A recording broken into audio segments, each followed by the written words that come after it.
நம்முடைய பாடத்திட்டத்தில் மயில்சாமி அண்ணாதுரை அவர்களை பற்றி பாடம் இருக்குது, 10ஆம் வகுப்பில் பாடம் இருக்குது. ஏன் பாடமாக இருக்குது? அவருடைய வெற்றி அப்படிப்பட்டது. அவரை நிலா மனிதன் அப்படின்னு சொல்கிறாங்க.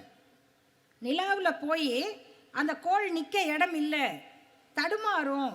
இதுக்கு முன்னால் பல ஆராய்ச்சிகள் நடந்திருக்கு. நம்ம ஊரில் அது முன்னாடி இருக்கவங்கெல்லாம் என்ன பண்ணுவாங்கன்னா, சார் அது நடக்காது சார், இது சொல்கிறது தான் முன்னாடி இருக்கவங்களோட வேலையே. இல்லைங்க, நான் கொஞ்சம் வேறு மாதிரி முயற்சி பண்ணேன், நடக்காதுன்றோம். அப்புறம் சும்மா எனக்கு தெரியாதா, நான் எத்தனை வருஷம் எக்ஸ்பீரியன்ஸ் தெரியுமா, இப்படி பேசுகிறவங்க எல்லா இடத்துலையும் இருப்பாங்க. அப்போது அவர் திரும்ப திரும்ப முயற்சி செய்கிறார். ஆனால் அங்கே போய் அந்த சந்திராயன் நிற்கிறதுல பிரச்சனை இருக்குது. ஏற்கனவே இருந்த அத்தனை முயற்சியும் வேலை செய்யாது. அப்போ யோசிக்கிறார். யோசிக்கும்போது ஒரு புத்தகத்தை படிக்கிறார்.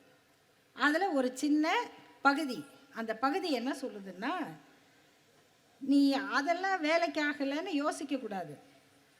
உன் முன்னோர் சொன்னதை விட, உன் கடவுள் சொன்னதை விட, உன் சாஸ்திரங்கள் சொன்னதை விட உன் அறிவு பெரியது, அதை சிந்தி அப்படின்னு இருக்கு. அதை யோசிக்கிறாரு.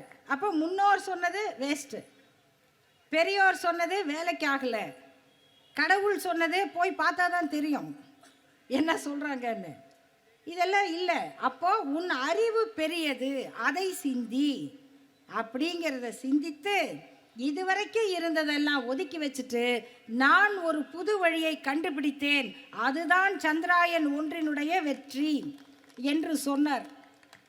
அந்த கருத்தை சொன்னவர் யார்? தந்தை பெரியார்.